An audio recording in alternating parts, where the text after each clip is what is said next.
Hi friends, అందరు ఎట్లరు మంచిగుర్రా? ఈరోజైతే ఎంతో సింపుల్ అండ్ ఈజీగా ఎగ్ బిర్యానీ చేసే ప్రాసెస్ చూసేద్దాం.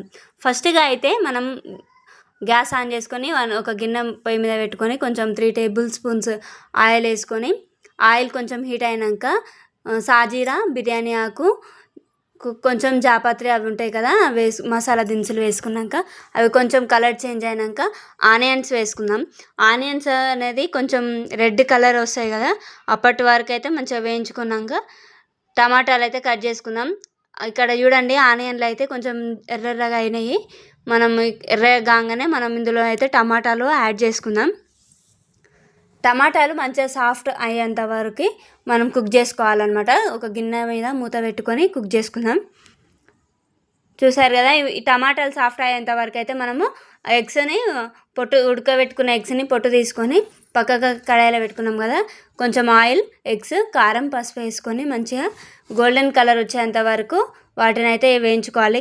క్రిస్పీగా కొంచెం కలర్ చేంజ్ అయ్యేంత వరకు అయితే మనం వాటిని వేయించుకుందాము. ఇక్కడ చూపిస్తున్నా కదా, కలర్ చేంజ్ అయ్యేంత వరకు అయితే వేయించుకోండి. మంచిగా ఎగ్ బిర్యానీ అనేది చాలా టేస్టీగా సింపుల్గా అయిపోతుంది అనమాట. ఎక్కువ హడావిడి లేకుండా కొంచెం టైం ఉన్నా సరే కానీ మన పిల్లలు ఇష్టపడే, మన ఫ్యామిలీ మెంబర్స్ ఇష్టపడేంత రేంజ్లో బాగుంటుంది. సింపుల్గా ఎక్కువ హడావిడి అనేది ఉండదు. మంచిగా ఎగ్స్ అనేది గోల్డెన్ కలర్ వచ్చినాయి.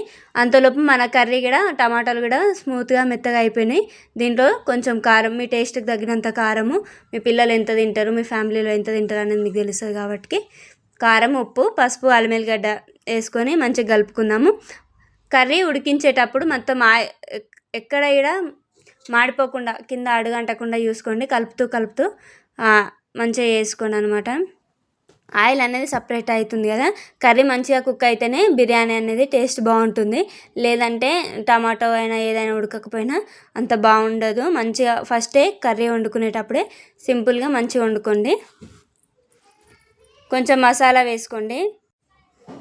కొంచెం మంచిగా నూనె అంతా బయటకు వచ్చేంత వరకు అయితే కర్రీని ప్రిపేర్ చేసుకుందాం. ఇప్పుడైతే మంచిగా కర్రీ ప్రిపేర్ అయినాక ఒక గ్లాసు బియ్యం తీసుకుంటే 2 గ్లాసెస్ వాటర్ తీసుకొని మంచిగా హీట్ అయ్యేంత వరకు, మంచిగా మసలేంత వరకు హై ఫ్లేమ్లో మసల పెట్టుకుందాం. చూసారు కదా, మసిలినాక మనం ముందుగా కడిగి పెట్టుకున్న బియ్యం ఉంటాయి కదా, అవి వాటర్లో వేసుకుందాం. ఇప్పుడైతే మొత్తం కుక్ అయిపోయింది రైస్ అనేది. చూడండి, మొత్తం కుక్ అయిపోయాక మనం పైనంగా ఉడకబెట్టుకున్న గుడ్లని కొంచెం కొత్తిమీర ఆకుతోని డెకరేషన్ ఇట్లా మంచిగా పెట్టుకోవాలన్నమాట. హాట్గా మనం ఒక గిన్నెలా సర్వ్ చేసుకొని మన పిల్లలకు, మన ఫ్యామిలీ మెంబర్స్కి సర్వ్ చేసుకోవచ్చు. ఎంతో బాగుంటుంది. సింపుల్ అండ్ ఈజీ కదా, మీరు ఒకసారి ట్రై చేయండి. చాలా బాగా వస్తుంది అనమాట. మీ పిల్లలకు చాలా బాగా నచ్చుతుంది. ఓకేనా, బాయ్.